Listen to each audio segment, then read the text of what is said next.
We all know how Stargate Atlantis ended. The city ship left the Pegasus galaxy and returned to Earth, to fight the Wraith Super Hive and defend the Homeworld of Humanity. It was successful, but the fight with the alien starship forced the ancient city ship into Earth's atmosphere, landing just off the coast of San Francisco in the United States. But did you know Atlantis would return to the Pegasus galaxy, and General Jack O'Neill, formerly of SG-1, would play a vital role in ensuring that Atlantis would return to the Pegasus galaxy to support the local population in their fight against the Wraith and whatever else was out there. But how did he do this? What lengths would O'Neill go to for Atlantis' mission to resume? Hi, I'm Captain Jack and welcome to Stargate Central. In this video, we'll look at the continuation of Stargate Atlantis' story. If you want to see more videos like this, hit that like and subscribe button to never miss a Stargate adventure. Let's keep this universe alive, one adventure at a time. As a heads up, the content of this video comes from a book called Stargate Atlantis: Homecoming. You can find a link to the book in the video description and I highly suggest you read it. But of course, if books are not your thing, keep watching. Now these stories are from a book, as such, we'll be using reference footage for the video. Keep that in mind. Okay, let's go. Atlantis' return to Earth represented a major advantage and issue for Homeworld Command, the overseer of Stargate Command, and the International Oversight Advisory Organization. Atlantis was stocked full of ancient technology that could be stripped down for parts to ensure humanity would succeed. The expedition also brought the Wraith, Todd, back to Earth. One unknown IOA representative had already requested that he be used for medical testing and experimentation, which both Lieutenant Colonel Shepard and Dr. Carson Beckett objected to. They'd planned to take Todd away from the IOA reach. Shepard, Dr. Beckett, and Dr. Keller all worked together to put Todd into stasis. Many believed Atlantis needed to return to the Pegasus galaxy to continue this mission. General O'Neill, Dr. Richard Woolsey, Shepard, Taylor, and other Atlantis personnel were among them. As part of the grand plan to return Atlantis to the Pegasus galaxy, the IOA would need to be convinced of its importance in galactic affairs, and not just Earth. Taylor and Margaret debriefed the IOA representatives on the issues facing the people of the Pegasus galaxy, mainly with the threat of a Wraith and what they would do to the people. Fun fact, we do learn that during this meeting, O'Neill steps out and takes care of Taylor's baby, Torrin, after Shepard had been looking after him. It seems Taylor did make a good point to the IOA representatives, along with General O'Neill. However, in your typical IOA fashion, it was not enough. Former Atlantis commander, Elizabeth Weir, once stated the fact that the IOA would rather take inaction than decide something and be wrong. In this case, they decided that Atlantis would not return to the Pegasus galaxy and would stay on Earth for the foreseeable future.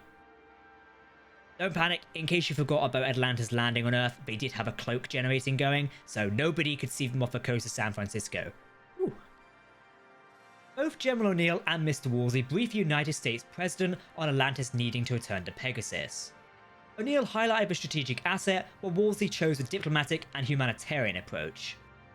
By this time in the story, President Henry Hayes was no longer in office and another man had taken over. He himself made a good point to Mr. Woolsey, stating that having Atlantis on Earth would allow humanity to be better prepared against anything, especially with previous forces like the Ori and Wraith attacks. With the ancient control chair from Antarctica now destroyed, Atlantis was the only real way to defend Earth from future attacks, like Wraith hive ships or other alien species who'd fancy taking a crack at the planet. The President agreed with Woolsey's assessment that Atlantis' presence on Earth could destabilize international politics and homeland affairs. Ultimately, it had to go back to Pegasus. The President set Richard the task of finding a solution.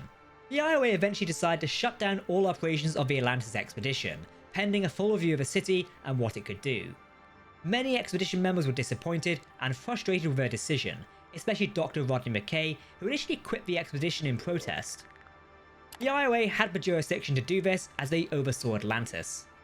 Colonel Carter offered Ronan Dex a position on the USS George Hammond. While Atlantis was not going back to Pegasus, the Hammond would make regular trips to investigate Wraith activity and see what state the galaxy had been left in with the departure of the city.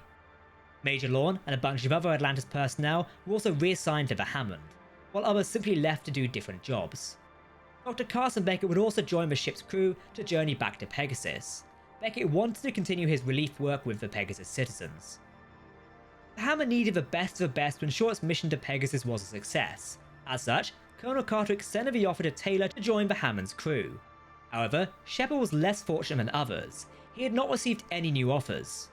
General O'Neill would not talk to him about the SGC, mainly as it seems General Landry was still annoyed at him for stealing a puddle jumper just a few years back. Around this time, Mr. Woolsey and General O'Neill were still negotiating with the IOA and the USA President about the future of Atlantis expedition. Ada was playing a vital role in the negotiations, with Colonel Shepard staying on Atlantis to oversee the transfers of personnel and equipment. While the IOA neglected to make any real decision on the future of Atlantis, they did intend on keeping the city on Earth for study. As such, there was no other choice.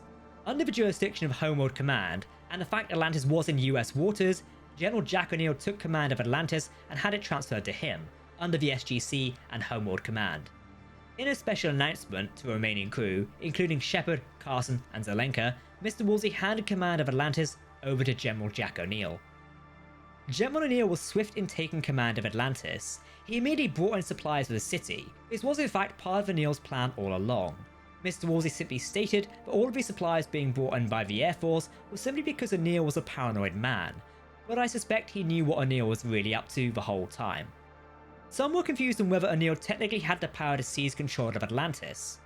However, his justification was that Atlantis was in US waters, therefore it was the property of the United States. As commander of Homeworld Command, that fell under his jurisdiction. Some, such as Colonel Shepard, were not too thrilled with what O'Neill had done. It seems O'Neill was secretly planning for Atlantis' return to the Pegasus galaxy.